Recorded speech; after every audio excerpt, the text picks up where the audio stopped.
today.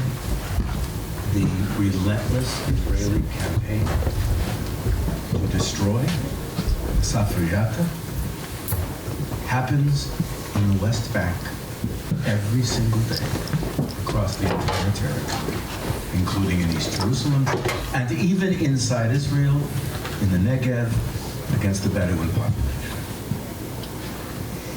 In 1967, the colonization project of East Jerusalem begins with the destruction of a Palestinian neighborhood called the Maghrab. 160 Arab homes were destroyed. Today, that is the wide, expansive courtyard that you see facing the Western Wall. Shortly thereafter, 600 buildings and homes were expropriated by the Israelis. This is literally days after the June 1967 war. And another 6,500. This is the beginning of the colonization project in occupied Palestine, in the West Bank, in Gaza. And it is also the story of the Syrian Golan Heights. When I graduated from high school in 1974, there were approximately 12,000 Israeli settlers living illegally in violation of international law in settlements that are, if we speak honestly, truly colonies in occupied Palestine. Today, there are approximately 700,000 living in 145 legal settlements, Jewish-only colonies in occupied Palestine, and 200 illegal outposts. The difference between an outpost and a settlement is a distinction without a difference. All of these settlements or outposts are illegal under international law. Article 49 of the Geneva Convention: an occupying power shall not deport or transfer any of its civilian population to the land that it occupies. That was in 1949 in direct response to the horrors of what happened in Nazi-occupied Europe. 50 years later, the Rome Statute of the International Court issued a similar denunciation, and it described these settlements as war crimes. As war crimes. In the last 6 weeks, 40,000 Palestinians have been expelled from their homes in the West Bank. Most of that has never broken the surface of the American media. And yet we pay for this crime. $4 billion a year in military aid, and that's not counting the tens of billions Biden sent to Israel for the live-streamed genocide that unfolded there over the course of the last 16 months. And at present, no humanitarian aid is being allowed into Gaza in violation of this fragile ceasefire installed. So what you have seen today on this film, and I hope you will share it widely, is what has been unfolding for decades. Even as far back as 1948, 530 Palestinian villages, urban neighborhoods and towns were ethnically cleansed, and what Palestinians call the Nakba catastrophe. That is the beginning of the Palestinian refugee crisis, and that is the foundation upon which Israel is built. And finally, let me say, the late historian, Australian historian, Patrick Wolf, one of the world's foremost historians of settler colonialism, said, and you saw this in the film time and again, the logic of settler colonialism is the logic of elimination. The indigenous population must be eliminated. That may involve genocide or extermination, but not necessarily. The settler comes to replace the native. And we are about to have a conversation in a settler colonial society. So we know this story well. And that is true in Canada, in New Zealand, in Australia, and what was formerly Rhodesia, South Africa. There are many settler colonial societies, but they are all driven by the same logic, the logic of elimination. Endure or leave your land. When the question is asked why, time and again in this film, why are you destroying our homes? Why are you destroying a playground? Why are you destroying a bathroom? Why are you taking our generator and our tools? The why, simply stated, is because you must leave. Because you are indigenous, and we have come to take your place, and that involves taking your land. I'm curious if you will allow me to ask this question. When you leave this cinema, when you talk to people about this film, what will you tell them you learned? What is the political, social, ethical question or statement that you will make when you talk to people about this film, and hopefully when you talk to our congressional delegation? What is the message you will take from this film? What is important for the future? Would anyone like to tackle that? Easy question. I would. Please. Go on, say Sir, then you know, please.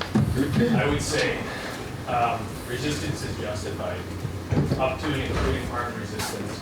No more demonization of the resistance movements. They're fighting for their life, their land, and their liberty, and we need to stand in solidarity. We see what apartheid is. And we also know how the project of colonialism was fought. And Vietnam, Algeria, South Africa, it was armed struggle. They're justified in that, and we need to stop demonizing the resistance movements. So that's the important situation. Thank you. Way in the back. Hi. Hi. Well, first and foremost, the fact that the keffiyeh that this gentleman is wearing a few rows ahead of us, a newly appointed city councilor has banned those, and that's in Burlington. This will not be played at the Flint, where she was the director. The fact that this is banned in Florida, in Burlington, as far as I'm concerned, I fear every day of my life that we're dealing with that feeling of settlers in Burlington. Pro-Israeli, violent, oppressive people, not in Israel, in Burlington, Vermont. Suppressing the rights of students, advocating for the abduction, kidnapping, and arrest of a student at Columbia University. This is touching all of us. This is now us versus them. And they are frightening. When you see those settlers and you think how scary that is, imagine them coming to your hometown. Imagine them leaving Israel, moving here, having access to your children, teaching in your schools, and what they are capable of doing, not just there, but everywhere around the world, and why they're not welcome. Thank you. Other comments, thoughts? Please. Mark, can you talk a little bit about Jewish Voice for Peace? Sure.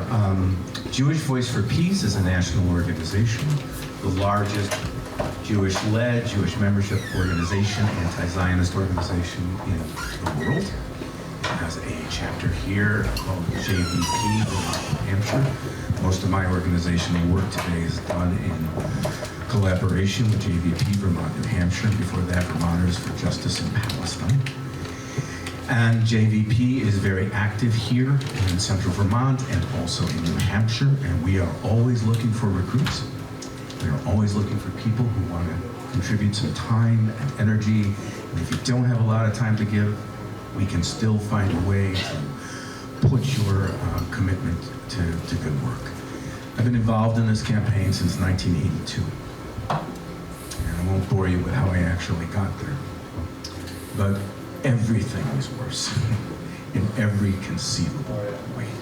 So whatever you can give in the way of time and commitment, even if it's only a little, please see me afterwards. I'll show you how you can connect with JVP Vermont, New Hampshire. And by the way, if you want to follow the journalism of Yuval Abraham, one of the finest young journalists working in Israel today, who, along with his family, faced death threats for his journalism.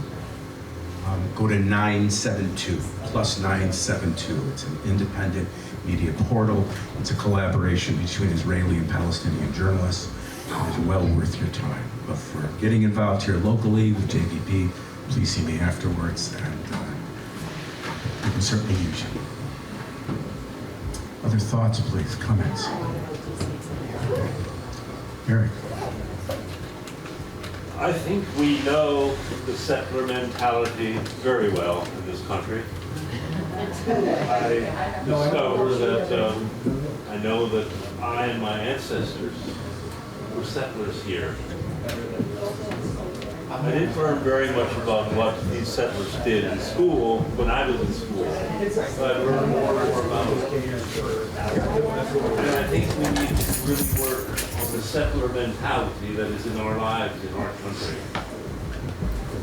Until we manage to change that, I think it'll be very difficult to stop the settler mentality in other places. It just touches me deeply to realize how much I and my ancestors and the people living now are still thinking and acting with the settler mentality. Thank you. The settler mentality can be decolonized. That is our struggle here. That will be the struggle in Israel and everywhere where settler colonialism has taken root. There's a very powerful moment at the end of Arthur Miller's play, The Crucible. Do you know it, some of you? It was one of the favorite plays when I was a teacher, and my students loved reading it and talking about it. At the very end, John Danforth, who has been the reverend who's been signing the death warrants for the so-called witches who were condemned to hang, he quits the court because he realizes he's complicit in an atrocity. And when he comes back, at the very end, the judge is befuddled and says, "Why are you here again?" He said, "Because there is blood on my head. Can you not see the blood? There is blood on all our heads. We are paying for this. This cannot happen without us. Israel is a vassal state that depends on the United States economically, politically, diplomatically, and militarily. It is our job, through a decolonized mind and a strong, resolute heart, and collective organizing, the building of power, to bring this to an end. The rest of our days, I fear we will live with this blood on our heads.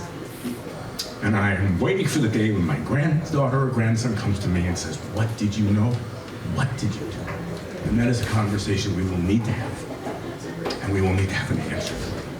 And I hope the answer will be that we resisted and we did our best. And it wasn't enough, but we did not give up.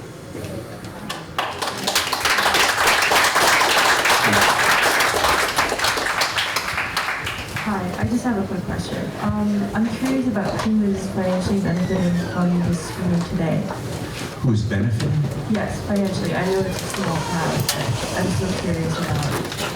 I assume that all the proceeds are benefiting the Greek Mountain Film Festival.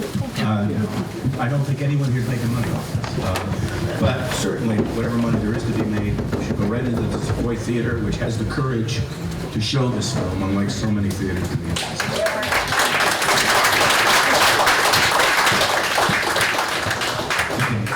We're running out of time. Any last remarks, comments, impressions, please? Anybody in the back? Oh, no, right out there. I'm sorry. I'm just curious, so how do you get this film out to other places, especially when people aren't willing to show it? I know there's a showing of this in Burlington at the University of Vermont, and I have gone online and I've noticed showings of the film in a multiplicity of places around the country, by small organizations, sometimes large. There's a cinema in Brattleboro that's going to be showing it soon. So I think we can get access to the film as local community groups. I'm not quite sure of the process of that, but I don't think it's terribly difficult. Yeah, I think James is going to try to bring it back here. And if you yourself are interested in organizing a screening, you can reach out to me and I can give you the contact of who away. Working, yes. I heard it was also showing in Hanover coming up. It's going to be showing very soon. Someone just told me today. It was going to be showing at a theater in Hanover in the coming month, I think. May I also, as the time runs out, please write to our congressional delegation. It doesn't matter how they have voted in the past. It matters what they will do in the future. We need an arms embargo on Israel. We need an end to these atrocities. We need humanitarian aid flowing immediately back into Gaza. Nothing is getting in right now. There's 2 million people without food. So please, you can go on the congressional website if you've never done it. They have an email link. You can send them a message just like that. Send them something, please. Let them know that you are watching and that you care and that you expect them to do something about it. And God knows we're fighting battles all over the place right now. And so it's easy to lose sight of Palestine. Let's not do that. Thank you folks very much.